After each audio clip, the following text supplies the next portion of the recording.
I will be drawing Lewis structures, determining shape and geometry, bond polarity, and molecular polarity. I will use boron trichloride, BCl3, as my example. First, we need to find the valence electrons of boron and chlorine. Boron has 3 valence electrons.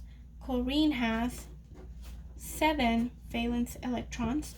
There are 3 chlorines, so we multiply it times 3, giving us 21 valence electrons plus the 3 from boron, and we have 24 valence electrons in total. Next, we will decide on a central atom. In this case, it will be boron because it has the least electronegativity, so it will go in the center. Then we will draw single bonds to other atoms.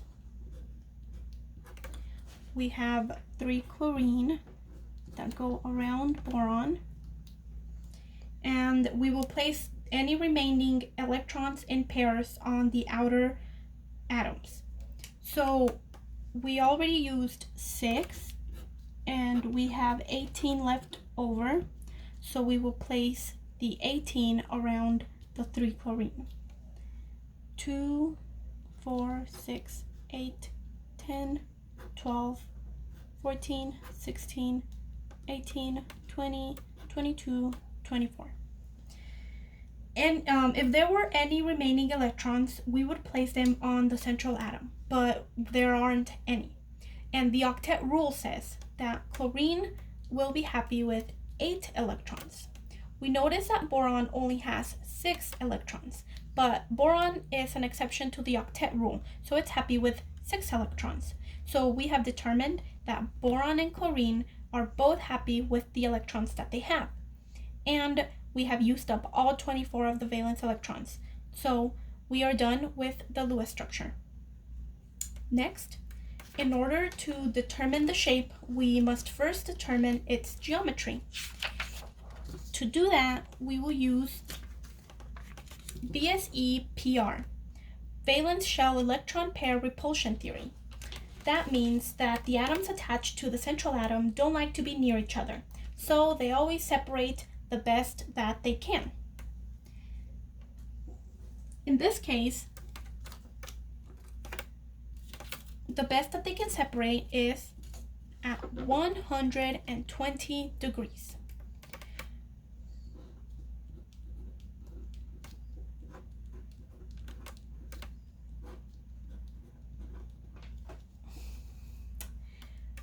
Because they separate at 120 degrees and there are 3 atoms around the central atom, we can determine that this is a trigonoplanar.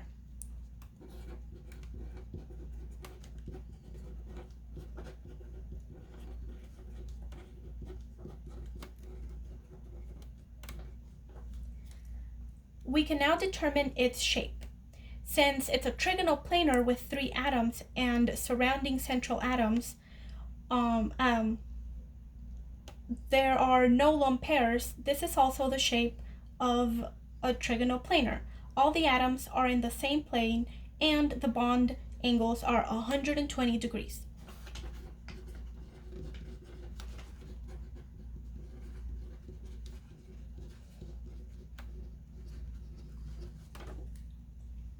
Now, to determine whether it's a polar or a nonpolar bond, first we need to see if the molecule is part of the nonpolar list.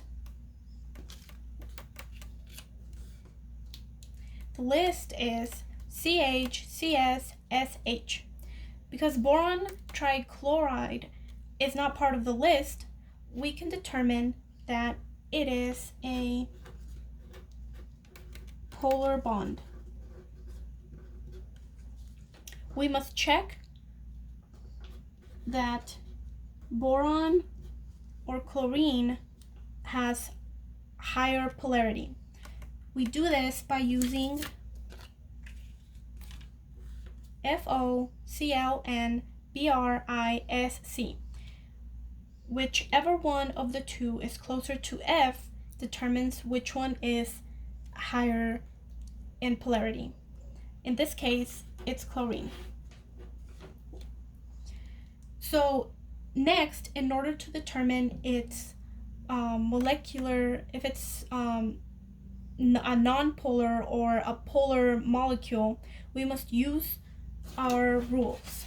The first rule is, are there any lone pairs on the central atom?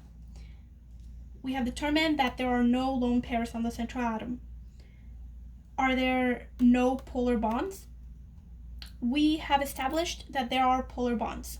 So we move on to the third step. In this step, we use SNAP. What this means is that if it's symmetric, it's non-polar. If it's asymmetric, it's polar. How we determine this is, if I were to move around this molecule, can you tell it was moved? Because we said that they all have 120 degrees between each other and they're all on the same plane, we can tell it's symmetric.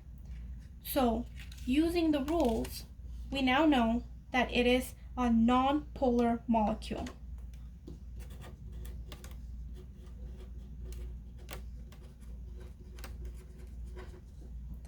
So boron trichloride has a geometry of a trigonal planar, a shape of a trigonal planar, it's got polar bonds, and it's a non-polar molecule.